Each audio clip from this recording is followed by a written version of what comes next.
दोस्तों आपका स्वागत है पूरा educate the way to the success में। आज हम NCERT science class 6 chapter 8 body movements को पढ़ने जा रहे हैं।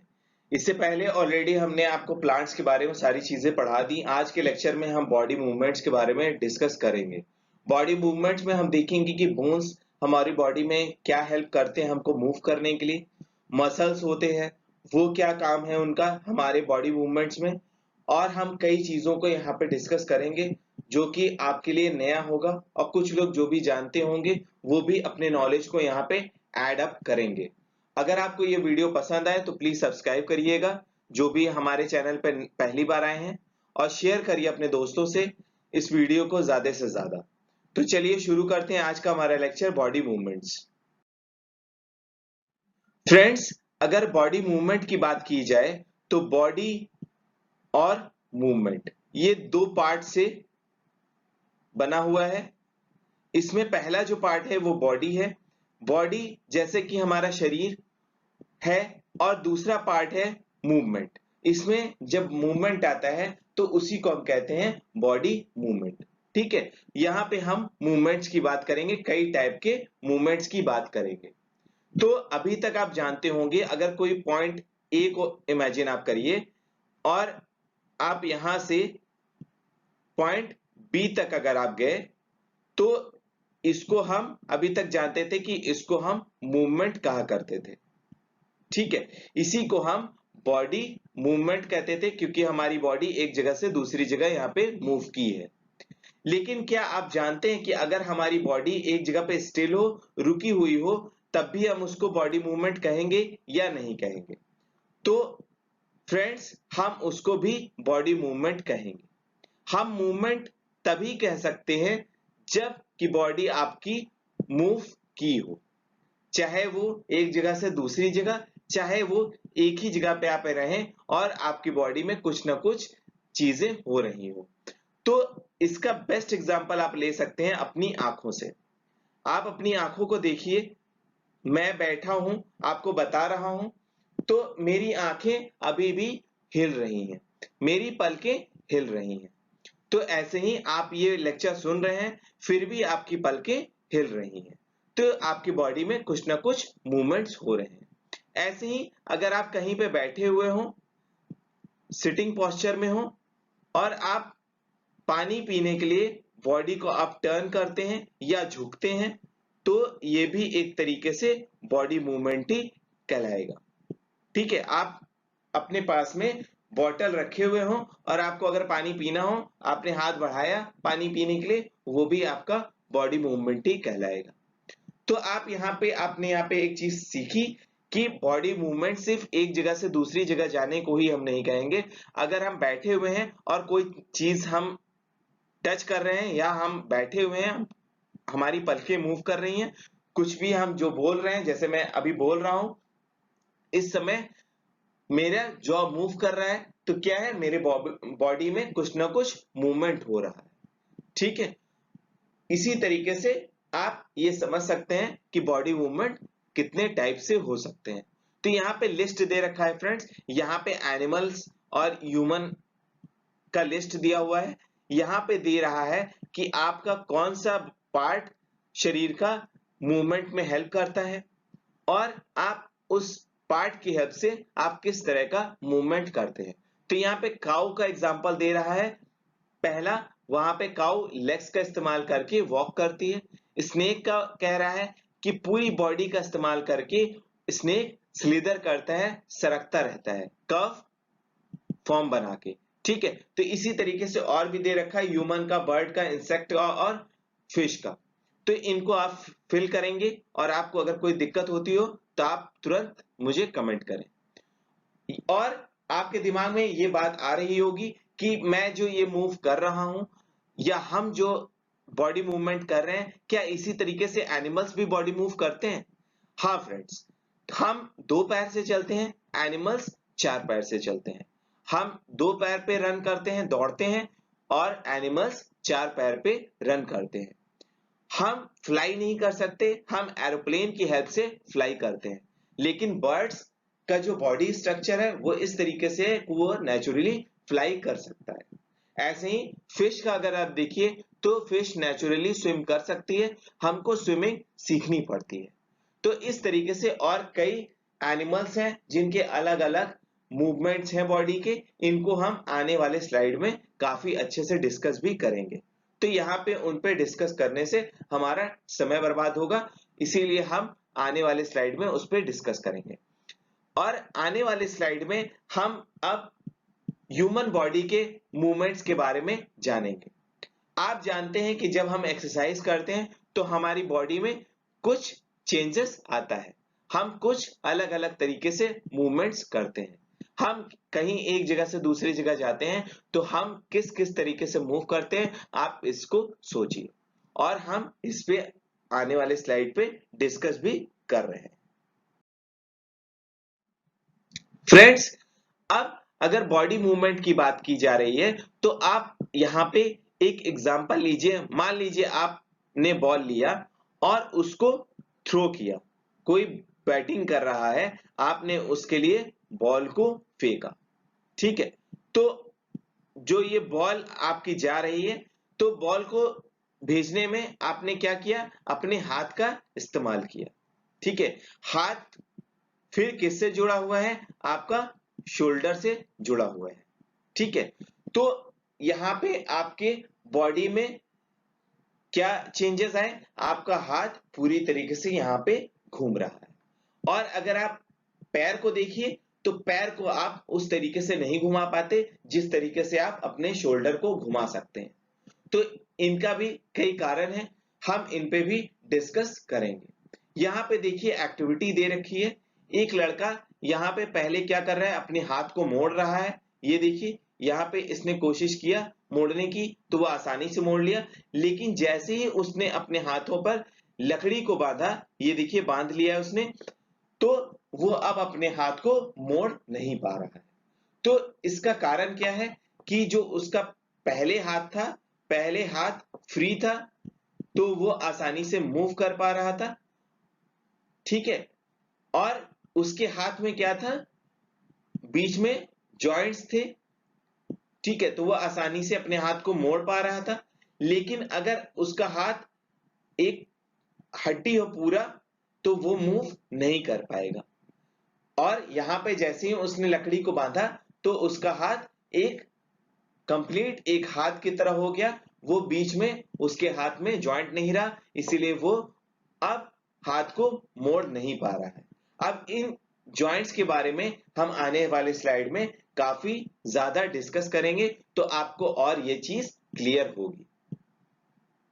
और यहाँ पे चार्ट दे रखा है कि आपके बॉडी के डिफरेंट पार्ट्स हैं और उनमें किस किस तरीके का मूवमेंट हो रहा है। कहीं पे आपका कंप्लीट मूवमेंट हो रहा है, कहीं पे आपका पार्शियल मूवमेंट हो रहा है, कहीं पे आपका जो पार्ट है बेंड कर रहा है, कहीं पे आप कुछ अलग अलग चीजें कर पा रहे हैं। तो ये आप अपनी कॉपी में नोट डाउन करिएगा और खुद से फिल करने की कोशिश करिएगा। ये बहुत आसान है, इसलिए मैं इसको नहीं बता रहा हूं।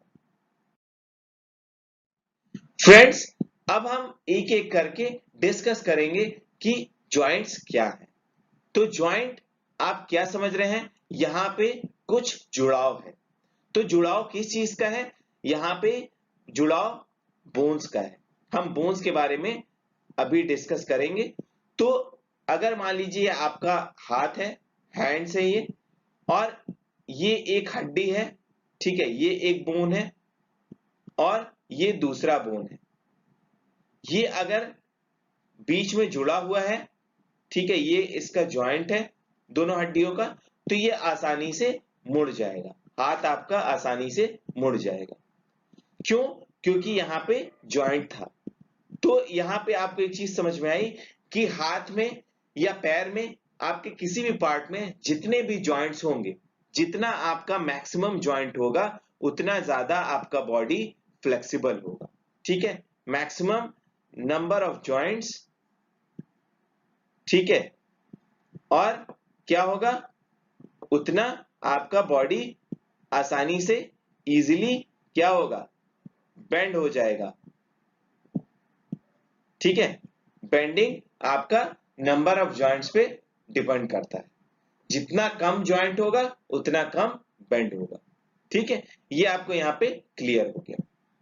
और आपके हाथ में या शरीर में आप अगर प्रेस करके देखेंगे, जो हार्डेस्ट पार्ट है, जो आपको आप दबा रहे हैं, वो दब नहीं रहा है, कुछ कड़ी सी चीज दिख रही है, उसी को हम बोन्स कहते हैं।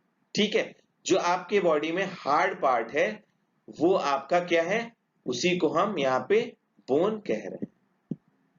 ठीक है, ये आपको यहाँ पे क्लियर हो गया, यही आपके बोन्स हैं। ये आपके हर पार्ट में है, चाहे आप सर को छुइए, चाहे आप फेस को छुइए, चाहे गले को छुइए, नाक को छुइए, आंख को छुइए। ठीक है, तो आंख में क्या है, आंख में बोन नहीं है, ये सिलेंड्रिकल शेप का पार्ट है। ठीक है, तो आपको यहाँ पे क्या है, सॉकेट है, बीच में कैविटी है, गड्ढा है, उसमें ये फिक्स है। ठीक है, आंख यहाँ पे फिक्स है। तो आंख का जब चैप्टर आएगा वहां पे हम उसको काफी डिटेल में डिस्कस करेंगे। यहाँ पे हम मेरा जो यहाँ पे फोकस रहेगा वो मेनली यहाँ पे हमारे बॉडी पार्ट पे रहेगा, बोन्स पे रहेगा। ठीक है, तो हम अब यहाँ पे अब जॉइंट्स को एक एक करके डिस्कस करेंगे।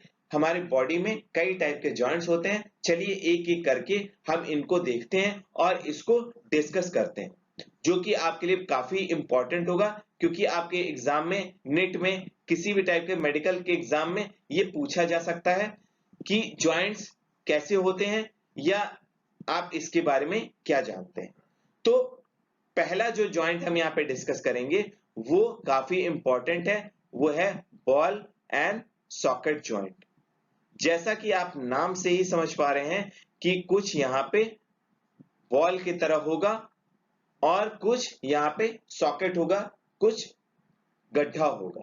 ठीक है, तो अगर आप अपने शोल्डर को देखिए, शोल्डर में देखिए आपका हाथ जो है जहां पे कनेक्ट हो रहा है, जुड़ रहा है हाथ आपका, तो ये कैसा है, ये कुछ इस तरह का आपको दिख रहा है। तो ये जो जॉइंट है यहाँ पे आप देखेंगे कि यहाँ पे गड्ढा रहेगा और आपका हाथ यहाँ पे बॉल की तरह यहाँ पे फिक्स हो जाएगा। देखिए कुछ इस तरह का रहेगा आपका बोन हाथ का, और यहाँ पे कुछ कैविटी सी आपको दिखेगी। ठीक है, गड्ढा सा आपको दिखेगा, उसी में ये फंस जाएगा। तो ये जो बॉल की तरह है इसको हम बॉल कहेंगे, और ये जो गड्ढा है इसको हम सॉकेट कहेंगे। और यही कॉम्बिनेशन जो होता है जॉइंट का, यही कहलाता है बॉल एंड सॉकेट जॉइंट। ठीक है, तो ये आपको यहाँ पे एकदम क्लियर हो चुका होगा। और इसीलिए क्या होता है, क्योंकि ये कैविटी में घुसा होता है, गड्ढे में घुसा होता है, सॉकेट में घुसा होता है बॉल, तो आपका हाथ आसानी से घूम जाता है। लेकिन ऐसा ही सॉकेट आपके पैर में भी होता है, पेल्विक गर्डल में भी होता है, हम इसके बारे में भी अभी डिस्कस करेंगे। तो यहाँ पे आप समझिए, जो पैर आपका जहां पे जुड़ा हुआ है, जो थाइज आपका जुड़ा हुआ है, वो भी क्या है, बॉल एंड सॉकेट जॉइंट है। लेकिन वहां पे जो बॉल है वो काफी बड़ा है, और जो ये गड्ढा है इसको हम कैविटी कहेंगे। ठीक है, कैविटी भी कहेंगे बायोलॉजी में, सॉकेट या कैविटी। तो ये जो कैविटी है ये काफी बड़ा है, तो वो काफी अंदर घुस जाता है, ज्यादा अच्छे से फिक्स हो जाता है। तो यहाँ पे हम ये पिक्चर देख भी लेते हैं। ये देखिए यहाँ पे आपका ये जो है ये गड्ढा, ये कैविटी है, और ये देखिए जो ये ऊपरी हिस्सा है ये बॉल की तरह है। ठीक है, और ये यहाँ पे कैविटी की तरह है। ठीक है, कैविटी अभी आपको मैंने कहा कि ये सॉकेट है। तो यहाँ पे ये आपका फंस जाएगा और आपका हाथ या शोल्डर, ठीक है, शोल्डर या आपका जो पैर है वो अच्छे से जॉइंट हो जाएगा। लेकिन जो हाथ का जॉइंट होगा ये हल्का जुड़ा होगा, क्योंकि यहाँ पे बॉल छोटा होगा, ठीक है, और सॉकेट छोटे होंगे, तो हाथ उतने अच्छे से फिक्स नहीं होगा, इसलिए आपका हाथ झटका लगने से निकल सकता है। लेकिन पैर में ऐसा कभी नहीं होगा। ठीक है, तो यहाँ पे आपने समझा कि हाथ इसीलिए हम ज्यादा घुमा सकते हैं क्योंकि ये लाइटली जॉइंट होता है, और पैर हम इसीलिए पूरी तरीके से हर तरफ नहीं घुमा सकते हैं। ठीक है, तो यहाँ पे आपका ball and socket joint complete हो गया। अब हम नेक्स्ट उसमें देखेंगे पाइवोटल जॉइंट्स क्या है। फ्रेंड्स, अगर पाइवोटल जॉइंट्स की बात करें तो पाइवॉट वर्ड से बना है, ये बहुत ही इंपॉर्टेंट है। ठीक है, पाइवॉट आप जानते हैं इंपॉर्टेंट पॉइंट की बात की जाती है, तो ये पाइवोटल कहां पे है, ये नेक में पाया जाता है। ठीक है, इसीलिए आपके लिए ये बहुत इंपॉर्टेंट है, क्योंकि आपके गले में आप जानते हैं काफी सारी हड्डियां होती हैं। ठीक है, और ये फिक्स होती हैं एक रिंग लाइक स्ट्रक्चर में, और इसके ऊपर आपका स्कल जुड़ा होता है, आपका सर जुड़ा होता है। ठीक है, ये हो गया आपका स्कल। ठीक है, यहाँ पे एक रफली एक आपको आइडिया दे दिया, ये आपका हो गया स्कल और ये हो गया आपका नेक। ठीक है, तो ये जो नेक है ये आपका जाके फिक्स हो रहा है, ये रिंग लाइक स्ट्रक्चर में, ये रिंग टाइप का है। और इसीलिए क्या कर सकते हैं आप सर को लेफ्ट राइट किसी भी डायरेक्शन में कर सकते हैं, या आप अपने सर को रोटेट भी कर सकते हैं। तो यहाँ पे आपने पाइवोटल जॉइंट को अच्छे से समझ लिया, आप क्यों राइट लेफ्ट फ्रंट बैक और रोटेशन में इसको घुमा सकते हैं। और हम कई जॉइंट्स को इसीलिए नहीं घुमा पाएंगे, अब हम उनको देखेंगे क्यों हम उनको नहीं घुमा पाते हैं। तो अगला जो हमारा अब जॉइंट आ रहा है वो है हिंज जॉइंट। तो हिंज जॉइंट ये आपका एक तरीके से हिंज की तरह काम करेगा। जो आपका दरवाजा है, दरवाजा एक हिंज पे टिका होता है, कब्जे पे टिका होता है, जैसा कि आप जानते हैं, वैसा ही ये भी एक हिंज जॉइंट है। ये क्या होगा, आपके पैर का, यहाँ पे देखिए, यहाँ पे डायग्राम दे रखा है, ये पैर के जो हड्डी है फीमर, ये आप जानिए कि ये सबसे लंबी हड्डी है आपकी बॉडी की। ठीक है, और यहाँ पे ये जो थाई है, थाई आपका जोड़ रहा है यहाँ पे, ये जो हड्डी है यहाँ पे जुड़ी हुई है, इसके कारण क्या हो रहा है, ये अप एंड डाउन हम कर सकते हैं, फ्रंट में या बैक में ले जा सकते हैं, लेकिन हम ऊपर की तरफ इसको नहीं कर सकते, मतलब ऊपर की तरफ 90 डिग्री में अपना पैर नहीं मोड़ सकते हैं। मतलब कि ऐसा आपका होगा, देखिए आपका ये पैर ऐसे है, तो आप अपने पैर को नीचे की तरफ मोड़ सकते हैं, लेकिन आप पैर को ऊपर की तरफ नहीं मोड़ पाएंगे, क्योंकि ये हिंज जॉइंट है। ठीक है, यहाँ पे आप ऐसे कर सकते हैं, लेकिन ऐसे आप नहीं कर पाएंगे, यहाँ पे आपका ये जॉइंट है। ठीक है, ये आपका जॉइंट्स है, तो ये जॉइंट्स हो गए। ठीक है, तो इस तरीके से आपको ये क्लियर हो गया है हिंज जॉइंट कैसा होता है। तो ये आप हिंज जॉइंट का और भी एग्जांपल आप बताएंगे। अब हम बात करेंगे नेक्स्ट जॉइंट की, वो है फिक्स जॉइंट। जैसा कि आपका नाम है वैसा उसका काम है। तो जो यहाँ पे फिक्स जॉइंट है, फिक्स जॉइंट अब आप बताइए कहां पे मिलेगा। तो फिक्स जॉइंट आपके सर में मिलेगा। ठीक है, सबसे पहले आपके हेड में मिलेगा। हेड में क्या होगा, स्कल है। ठीक है, ऊपर की जो हड्डी होती है खोपड़ी की, उसको खोपड़ी कहते हैं ना, तो खोपड़ी में जो हड्डी होगी उसको हम स्कल कहेंगे, ये फिक्स होता है। ये जो हड्डी होती है ये फिक्स होती है, क्योंकि यहाँ पे आपका ब्रेन होता है। ब्रेन बहुत ही सेंसिटिव एरिया है, इसीलिए इसको फिक्स ही रखा है भगवान ने। अगर इसको हम मूव कर सकते तो ब्रेन को हम कहीं किसी न किसी रूप में डैमेज कर देते, इसीलिए ये फिक्स है। और दूसरा आप बताइए, ये हमारा माउथ में होता है। ठीक है, माउथ में भी आप देखेंगे कि जो अपर जॉ है, जॉ देखिए दो होते हैं। ठीक है, जबड़ा, अपर जॉ जो होता है ये फिक्स होता है। आप सिर्फ जब अभी जैसे मैं बोल रहा हूं तो आप देखेंगे, आप खुद भी बात करके देखिए कि आपका सिर्फ लोअर जॉ मूव करेगा और अपर जॉ फिक्स रहता है। ठीक है, तो यहां पे आपको ये समझ में आ गया कि फिक्स कौन सा रहेगा, अपर जॉ, और ये मूवेबल रहेगा। ठीक है, ये मूव करेगा। ठीक है, सेकंड वाला लोअर जॉ मूव करेगा। आप जब बात करेंगे देखिएगा, आप कोशिश करिएगा बात करने की, तो आप देखेंगे लोअर जॉ ही मूव कर रहा है। तो यहां पे हमने काफी डिफरेंट टाइप के जॉइंट्स को देखा। फ्रेंड्स, अब हमने जॉइंट्स को देख लिया है, अब हम बात करेंगे अपने बॉडी के कंप्लीट स्ट्रक्चर की। तो जो हमारा कंप्लीट स्ट्रक्चर है, आप अपने हाथ को प्रेस करके देखिए, पैर को प्रेस करके देखिए, तो आप देखेंगे कि आपके बॉडी में कुछ हार्ड पार्ट है। तो ये जो हार्ड पार्ट है इसको हम कहते हैं स्केलेटन। और ये स्केलेटन किस चीज से बना हुआ है, ये बना हुआ है बोन से। जितने ज्यादा आपको देख रहे हैं, आप पूरे बॉडी में आप टच करिए, हर जगह आपको बोन नजर आएंगे। और यही जो कंप्लीट बोन है आपके बॉडी का, इसी को हम स्केलेटन कहते हैं। इसका काम क्या होता है, अब आपके दिमाग में ये बात आनी चाहिए कि स्केलेटन हमारे लिए क्यों जरूरी है।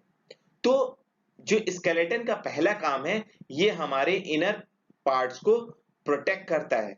ठीक है, किस चीज से प्रोटेक्ट करेगा? जो भी हमारे सेंसिटिव ऑर्गन्स हैं हमारी बॉडी में, उसको वो प्रोटेक्ट करता है। जैसे हार्ट है, किडनी है, कई चीजें हैं, इनको ये फ्रेमवर्क जो है ये प्रोटेक्ट करता है, ये स्केलेटन प्रोटेक्ट करता है। अब यहां पे मैंने वर्ड यूज किया फ्रेमवर्क। जो आपका बॉडी है उसको एक फ्रेम देता है, एक प्रॉपर स्ट्रक्चर देता है, ठीक है, एक शेप देता है। नहीं तो अगर पैर की हड्डी ना होती, सोचिए आप कैसे भी अपने पैर को मोड़ लेते, कैसा होता? आप चल ही ना पाते, कितनी दिक्कतें होती। लेकिन स्केलेटन होने के कारण हमारी बॉडी में हम आसानी से अपने पैर को रख सकते हैं, हम चल सकते हैं। किसी का पैर ना हो, कोई हैंडीकैप्ड हो, उसके पैर को देखिए, उनको कितनी दिक्कतें होती हैं। और अगर मान लीजिए ये हड्डी ही ना हो तो हम खड़े ही नहीं हो पाएंगे, कितनी प्रॉब्लम होगी। ठीक है, तो आर्टिफिशियल लेग्स लगते हैं चलने के लिए, जिन जो हैंडीकैप्स होते हैं उनको सोचिए कितनी दिक्कत होती है। हम लोग उनको देख के सिंपैथेटिक भी होते हैं कि उनको अच्छे से वो चल नहीं पा रहे हैं, तो आप ये समझिए कि उनका जो स्केलेटन है वो किसी ना किसी तरीके से डैमेज हो गया है, इसीलिए वो अच्छे से चल नहीं पा रहे हैं। तो अब हमारा, अगर हम इसको पढ़ना चाहें और अच्छे से देखना चाहें, समझना चाहें कि स्केलेटन हम कैसे देख सकते हैं, तो आप इसको देख सकते हैं एक्सरे से। कभी भी किसी का अगर एक्सीडेंट होता है या कुछ डॉक्टर को लगता है, आप डॉक्टर के पास जाएंगे, डॉक्टर को लगेगा कि आपका अगर बॉडी पार्ट डैमेज हुआ है, कुछ आपका हड्डी टूट गया है, तो वो एक्सरे करने के लिए कहते हैं। एक्सरे से कई लोग डरते भी हैं, डरना नहीं चाहिए, क्योंकि एक्सरे अगर आप करवाएंगे तभी आपके बॉडी पार्ट में जो डैमेज होगा वो आपको पता लग सकेगा। ठीक है, तो आगे से अगर आपको कोई प्रॉब्लम हो, भगवान ना करे ऐसा कोई आपको दिक्कत आए, लेकिन किसी को भी आए, तो आप लोग सबसे पहले एक्सरे करवाइए और इसको देखिए, स्टडी करिए। आपके आसपास में किसी ने अगर एक्सरे करवाया हो तो आप इसको स्टडी करिए। देखिए, अगर आप एक्सरे कराते हैं तो आपको कुछ इस तरह के पिक्चर देखने को मिलेगी। यहाँ पे देखिए, ये पैर की हड्डी आपको दिखा रहा है साइड से और फ्रंट से। ठीक है, तो यहाँ पे आपने काफी चीजें सीखी। और यहाँ पे देखिए हाथ का आपको हड्डी दिखा रहा है कि हाथ की हड्डी में कितने सारे बोन्स हैं। जितने ज्यादा, देखिए मैंने आपको कहा कि जितने ज्यादा बोन होंगे उतना ज्यादा अच्छे से मूवमेंट होगा, इसीलिए हम अपने हाथ को अच्छे से मूव कर सकते हैं। ठीक है, और ऐसे ही जब आप सांस लेंगे और सांस को आप रिलीज करेंगे, जब आप खींचेंगे और रिलीज करेंगे तो आपका चेस्ट बाहर आता है। ठीक है, वहां पे भी आपको बोन नजर आएंगे। चलिए इनके बारे में भी हम पढ़ते हैं। फ्रेंड्स, अब जब आप चेस्ट को छुएंगे सांस लेने के बाद, तो आपको देखने को मिलेगा कि ये कुछ केज टाइप का है। आपने चिड़िया को देखा होगा, जो पालते हैं चिड़ियों को, वो एक केज में रखते हैं, एक जाल में रखते हैं। ठीक है, तो वो कुछ इसी टाइप का दिखता है। वो क्यों आपका बनाया जाता है जाल? क्योंकि हम चिड़िया को क्या करते हैं, प्रोटेक्ट करना चाहते हैं। किससे? बिल्ली से या किसी दूसरे जानवर से। तो वो कुछ इस तरीके से प्रोटेक्ट होता है। ठीक है, ऐसे ही हमारी बॉडी में भी केज है। ये देखिए, यहाँ पे आपका ये केज का डायग्राम बना हुआ है। ये यहाँ पे ये क्या है, इसको हम कहते हैं रिब केज। ठीक है, ये रिब्स हैं। आप छुइए तो आप एक एक करके रिब केज के हड्डियों को गिन सकते हैं। और इसमें जो सबसे नीचे वाली हड्डी होती है, ये कहलाती है फ्लोटिंग रिब्स। ठीक है, ये हैंग करता रहता है, ये काफी रिस्की होता है। आपको हमेशा इसको बचा के रहना चाहिए। ये बहुत आसानी से टूट जाता है अगर आपका हाथ यहाँ पे ना रहे। ठीक है, तो आगे से ध्यान रखिएगा, कभी भी कहीं टकरा जाइए तो इसको प्रोटेक्ट करके रखिएगा। जो फ्लोटिंग रिब्स होती हैं, ये देखिए हैंग कर रही है, ये बहुत ही सोफिस्टिकेटेड होती है, इनको बचा के रखना पड़ता है। ठीक है, तो जो फ्रंट की हड्डी है, ये देखिए, ये जो चेस्ट की हड्डी है और ये जो पीछे की हड्डी है, ठीक है, ये कनेक्ट करती है रिब को, और ये कंप्लीट रिब केज कहलाता है। इसी में हार्ट आपका प्रोटेक्टेड रहता है। इसीलिए हम क्या देखते हैं कि हमारा हार्ट डैमेज नहीं होता है, नहीं तो ऐसे आपका हार्ट डैमेज भी हो सकता है। और यहीं पे देखिए, ये जो पीछे वाला पार्ट था, ये कहलाता है बैकबोन। ये अब हम बात करेंगे बैकबोन की। ये आपका जो बोन है, ये आपके पीछे बैक में आप छू सकते हैं, नीचे से ऊपर तक ये छोटे छोटे पार्ट में जुड़े हुए हैं। ये कुछ इस तरीके से होते हैं, छोटे छोटे आपके कई सारे रिब्स हैं। ठीक है, बैकबोन में कई छोटे छोटे बोन्स हैं। ये आपका नेक तक जाता है, ये नेक तक जाता है, और ये आपका नीचे तक आता है, हिप तक। ठीक है, ठीक है, हिप्स तक आएगा, सॉरी, हिप्स तक आएगा। ठीक है, ये नेक से हिप्स तक आता है, और ये पूरा नीचे से ऊपर तक आपका अलग अलग इसमें रहते हैं। इसमें वर्टिब्रेज हैं, और जो ऊपर की जो 7 हड्डियां हैं, ये सर्वाइकल की हड्डियां होती हैं। आजकल बहुत ही कॉमन डिजीज है सर्वाइकल स्पॉन्डिलाइटिस। यही इसी में जब आपकी हड्डियों में जब जो ज्वाइंट्स हैं, ये रगड़ खाने लगती हैं, ये ऊपर के जो 7 हड्डियां हैं, 7 हड्डियां हैं, ये जब रगड़ खाने लगती हैं, इसी को हम सर्वाइकल स्पॉन्डिलाइटिस कहते हैं। ये हम आगे आने वाले लेक्चर्स में हम जब डिजीज को पढ़ेंगे तो वहां पे हम इसको काफी डिटेल में डिस्कस करेंगे। ठीक है, और ऐसे ही आप, मैंने यहाँ पे देखिए शोल्डर में आपको बताया था, ये देखिए कुछ शोल्डर में ऐसा आपको दिखता है, ये आपका ये शोल्डर बोन है। ठीक है, ये ब्यूटी बोन भी कहलाता है। ठीक है, लड़कियों में, लेडीजों में इसको हम ब्यूटी बोन भी कहते हैं, और जेंट्स में ये आपका बहुत ज्यादा उभरा हुआ नहीं होता है, लेकिन लेडीज में ये आपको क्लियरली दिखता है। ठीक है, लेकिन आप जिस पे आप बैठे हुए हैं, हिप पर बैठे हुए हैं, इसमें जो हड्डी होती है, इसको हम पेल्विक बोन्स कहते हैं। ठीक है, यहीं पे मैंने कहा था, ये देखिए कितना ज्यादा गड्ढा है पैर में, और ये देखिए कितना बड़ा बॉल है। यही मैंने अभी डिस्कस किया था आपको। इसीलिए आपका जो पैर है वो ज्यादा मूव नहीं कर पाता है, और क्या होता है, वो काफी स्टिफ होता है, वो प्रोटेक्ट कर लेता है, डैमेज ज्यादा नहीं होता है। और हाथ का देखिए यहाँ पे, ये उतना ज्यादा उसमें बॉल अंदर तक घुसा नहीं होता है कैविटी में, इसीलिए ये बॉल एंड सॉकेट जॉइंट ये जल्दी डैमेज हो सकते हैं, शोल्डर बोन्स। ठीक है, यहाँ पे जो पेल्विक बोन्स हैं, ये प्रोटेक्टेड रहते हैं। ठीक है, और पेल्विक बोन क्या है, ये आपके पूरे हिप को और जो लोअर पार्ट है इसको प्रोटेक्टेड रखता है। यहाँ पे देखिए, अभी स्कल की बात की थी हमने, तो ये स्कल आपको देखिए, ये साइड व्यू है और ये फ्रंट व्यू है। ठीक है, यहाँ पे आपने काफी अच्छे से इसको देख भी लिया, ये पिक्टोरियल डायग्राम से आपको ये और क्लियर हुआ होगा।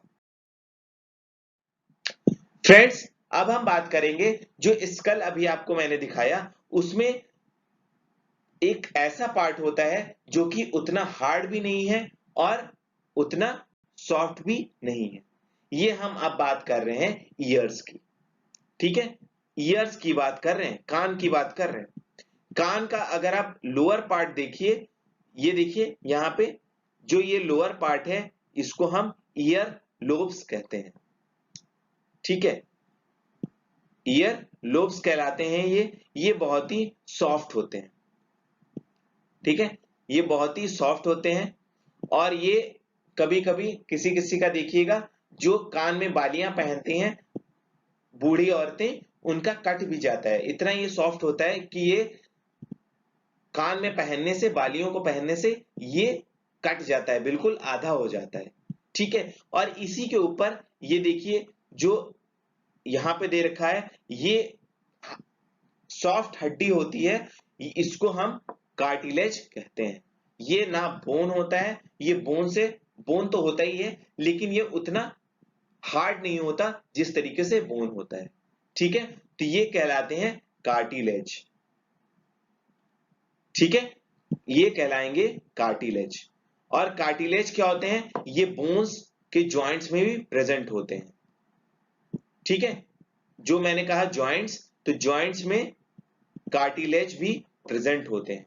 ठीक है, ऐसे तो जॉइंट्स टिश्यूज से भी जुड़े होते हैं और कार्टिलेज से भी जुड़े होते हैं। ठीक है, तो कई टाइप से जॉइंट बनते हैं, और अगर आप चाहेंगे तो हम स्केलेटन को अलग से भी डिस्कस कर देंगे। स्केलेटन में हम दो पार्ट हैं, एक्सो स्केलेटन और इंडो स्केलेटन। अगर आप चाहेंगे तो उसको भी मैं आपको डिस्कस कर दूंगा, वो हम मेनली मेडिकल स्ट्रीम में डिस्कस करते हैं। अगर कोई चाहता है तो आप कमेंट करिएगा, मैं स्केलेटन भी समझा दूंगा।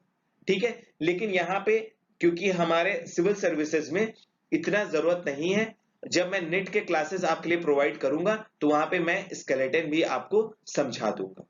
ठीक है, यहाँ पे हम सिविल सर्विसेज में इतना ही काफी है। और अब यहाँ पे आप अपने हाथ में देखिए जो हड्डी है, हड्डी के साथ साथ आपको कुछ सॉफ्ट पार्ट भी नजर आ रहा होगा। आप जब छुएंगे तो कुछ उभरा सा पार्ट भी नजर आएगा।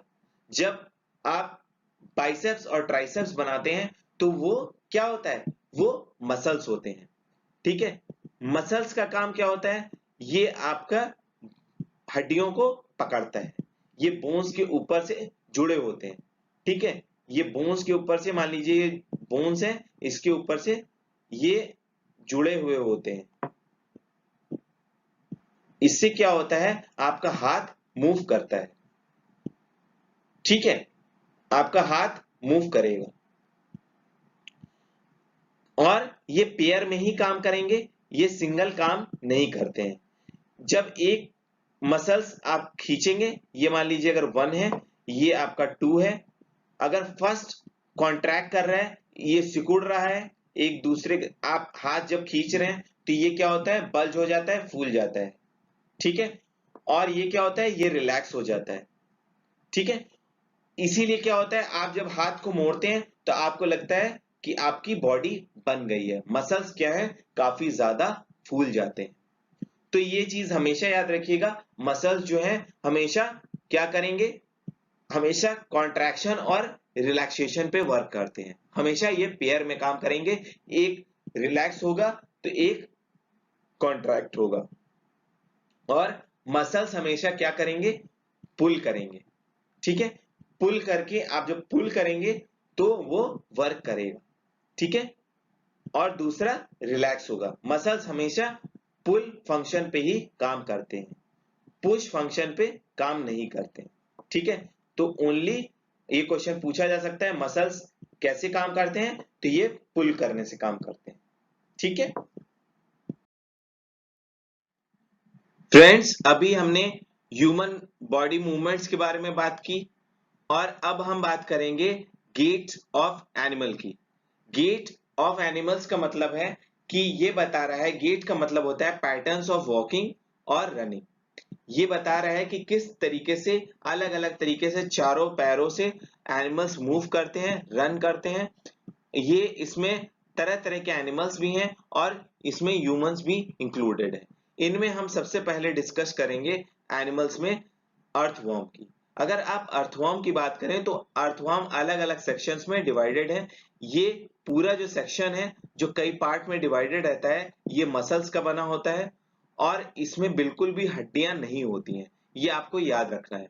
और अर्थवर्म वॉक कैसे करता है, ये अपने फ्रंट पार्ट को फिक्स कर लेता है और जो इसका बैक का पार्ट है उसको वो मूव कराता है, और फिर क्या करता है, ये कई रिंकल्स में पास में आता है।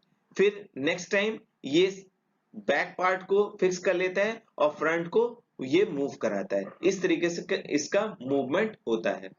और इसके नीचे का जो लेयर है उसमें हेयर होते हैं छोटे छोटे, जिनको ब्रिसल्स कहते हैं। ये हेयर लाइक स्ट्रक्चर ही होता है। ये सॉइल पे ग्रिप करने के लिए हेल्प करता है।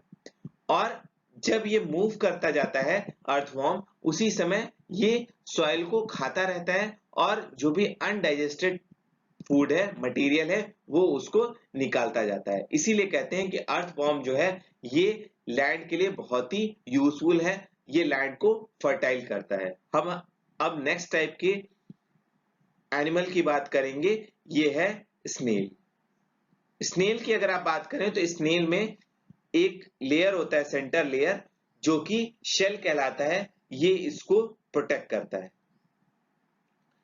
और इसी में स्नेल रहता है और यहीं से वो अपना सर निकालता है। और इसमें थिक स्ट्रक्चर होता है जो कि इसका लेग की तरह काम करता है मूव करने के लिए। और ये मूव करते समय वेव लाइक स्ट्रक्चर बनाता है। ये भी मसल्स के ही बने होते हैं। स्नेल भी कंप्लीटली मसल्स के ही बने होते हैं। दोनों की अगर बात की जाए, डिफरेंस क्या है? अर्थवर्म अपने आप को फिक्स करता चलता जाता है और वेव फॉर्म में बढ़ता है, और स्नेल वॉक करता है, फिक्स नहीं करता है। ठीक है, यहाँ पे आशा करते हैं आपको दोनों बिल्कुल क्लियर हो गया होगा और आप डिस्टिंग्विश अब कर पाएंगे। फ्रेंड्स, अगला जो एनिमल है वो है कॉकरोच। कॉकरोच की अगर बात की जाए तो कॉकरोच 3 पैटर्न से वॉक करता है।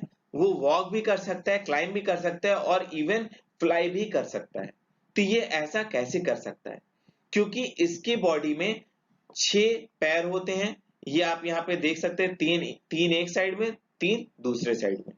और इसका जो आउटर शेल होता है, जो आउटर बॉडी होती है, वो हार्ड स्केलेटन होती है।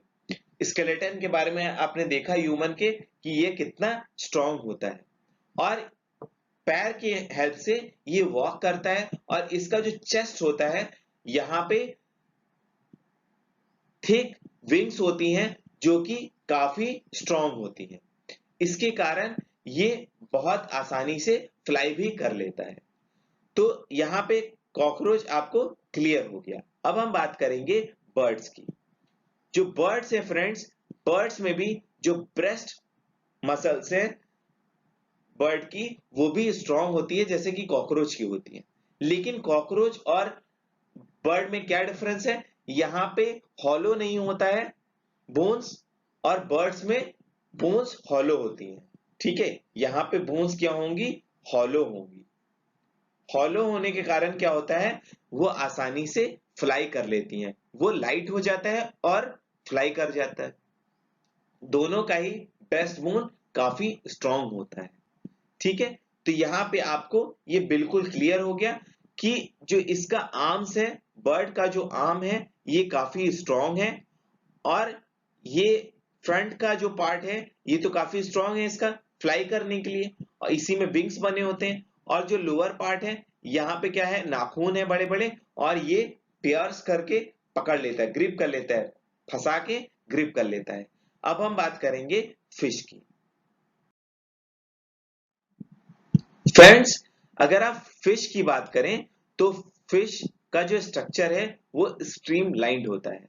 अब स्ट्रीम लाइन से आप क्या समझते हैं? स्ट्रीम लाइन से ये हमको समझ में आता है कि ऐसा पार्ट हो उसका कि जो फ्रंट का जो पार्ट है, ठीक है फ्रेंड्स, और जो बैक का पार्ट है वो थिन हो।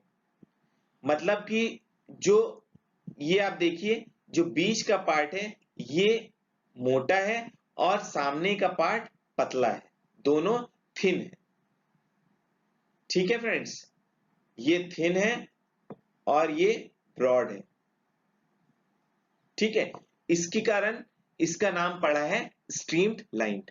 ठीक है, स्ट्रीम्ड लाइन्ड है ये। और इसी के कारण क्या होता है? ये आसानी से स्विम भी कर लेते हैं, ये वाटर को काट देते हैं आसानी से। ठीक है, और स्ट्रीम लाइन ना होने के कारण हम अच्छे से स्विम नहीं कर पाते हैं। हमको स्विमिंग सीखनी पड़ती है और जो फिश है ये नेचुरली स्विम कर सकते हैं। और इनमें अब अगर आप बात करें तो इनमें दो तरीके के मसल्स होते हैं। जो फ्रंट मसल होता है ये बॉडी को बैलेंस करता है, ये देखिए ये जो निकला हुआ है ये इसको बैलेंस करता है, और जो बैक मसल्स हैं ये इसको डायरेक्शन देता है। और इनको जब आगे मूव करना रहता है, ये देखिए नीचे में ये दिया हुआ है, ये अपने आप को बेंड करते हैं। जितना ये बेंड करते जाते हैं, कर्ल्स बनाते जाते हैं, उस तरीके से ये आगे बढ़ते जाते हैं। ठीक है, अलग अलग तरीके से ये अपने आप को बेंड करते जाते हैं और ये आगे बढ़ते जाते हैं। अब आगे हम बात करेंगे स्नेक की। स्नेक में फ्रेंड्स आप जानते हैं कि ये इनका बहुत स्ट्रॉन्ग बैकबोन होता है, इनमें रिब्स होती हैं और स्किन जो होती हैं तीनों इंटरलिंक्ड होती हैं, एक दूसरे से जुड़ी हुई होती हैं। और ये बहुत तेजी से लूप्स बनाते हैं, कर्ल होते हैं। ये देखिए यहाँ पे दिखा रहा है, यहाँ पे कर्ल ये बनाते हैं जल्दी जल्दी, और इसी तरीके से ये बहुत तेजी से आगे बढ़ते चले जाते हैं। यहाँ पे आपको अलग अलग मूवमेंट्स आपको क्लियर हो गया। आशा करते हैं ये आपको बिल्कुल समझ में आ गया होगा। फ्रेंड्स, जैसा कि मैंने आपको बताया, ग्रीक फिलोसोफर एरिस्टोटल ने गेट ऑफ एनिमल्स बुक लिखी थी। ये बहुत ही फेमस बुक है। यहाँ पे कई क्वेश्चंस राइज किए गए थे जिनका सॉल्यूशन अभी आपको हमने बताया। यहाँ पे कुछ हमने कीवर्ड्स आपसे डिस्कस किया, यहाँ पे मैं आपको सारे कीवर्ड्स बता चुका हूं। आप एक बार इसको फिर से देख लीजिए, और अगर आपको कोई भी प्रॉब्लम हो प्लीज मुझे कमेंट करिए। Thank you friends. If you like our work, please subscribe to the channel Pura Educator, the way to the success. Share the videos with your friends. Comment below if you like anything to be done. दोस्तों, अगर आपको हमारा काम पसंद आ रहा हो तो please subscribe करें पूरा educator the way to the success को, शेयर करिए अपने दोस्तों से, कमेंट करिए, और आपके लिए हम ऐसे ही वीडियो समय समय पर लाते रहते हैं। आशा करते हैं आपको ये वीडियो पसंद आया होगा। Thank you once again.